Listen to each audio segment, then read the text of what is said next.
Before spending any more time with my experiments, I have decided that I must finish construction. I have brought both Cirrus and Achenar this time.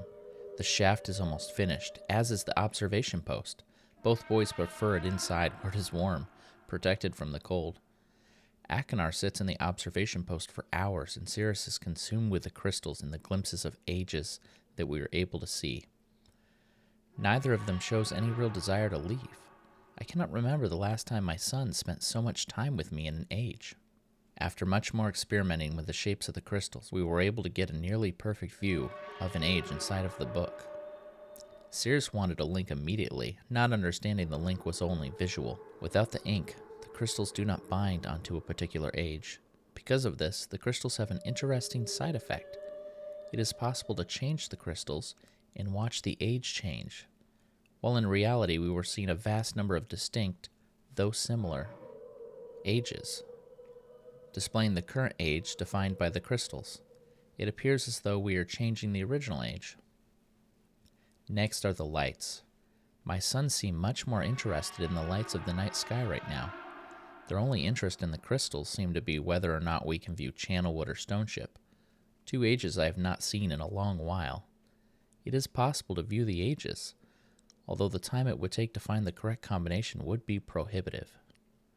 I do not consider my task with the crystals complete, but I would rather keep Cirrus and Achenar excited and here, so we will move on to the lights. I think it is better to keep Riven from them, and so it is just as well that we move on to something else. I will view that place later. The lights are curious. Although I originally thought the effect to be an organic one, I now believe it to be electromagnetic in origin. I think the effect could be triggered somehow. It's something that we'll have to try, and if Cirrus and Achenar have their way, it will be soon. I've never seen either of them so interested in my experiments, and I do not want to dampen their enthusiasm. It seems they have forgotten about the crystals now. I'm not sure either of my sons was expecting the amount of work it would take. It has turned out to be a challenge working above the cold waters, where the wind cuts through clothing and skin like a sharp knife. Still, even amidst the dark cold, they are driven to complete the task. It is a side of them that I have not seen before. Another hard day, but we have erected the first of 3 towers. I'm too tired to write tonight. It has been a week. The second and third towers are up. We only need to connect the power. I'm exhausted, as are Cirrus and Achenar. However, they have no intention of quitting, and that drives me. The towers are finished, as is the power to each of them. Power will be conducted directly through the saline sea, alleviating the need for stringing wires and enabling us to locate the towers a comfortable distance away.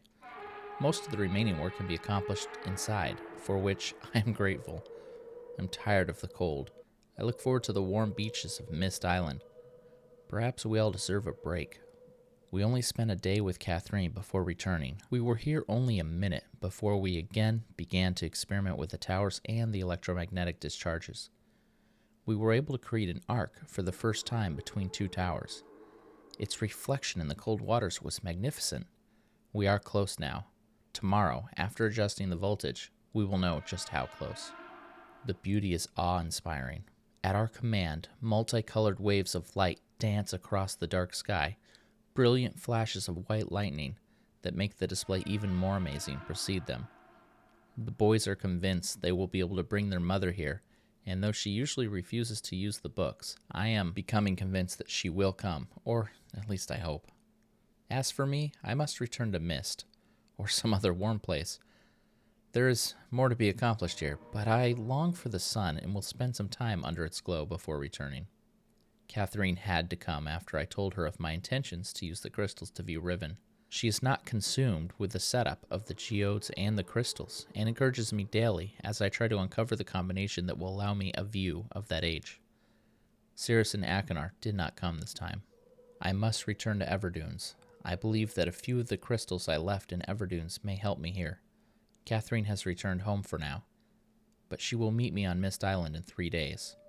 I think I will be ready by then.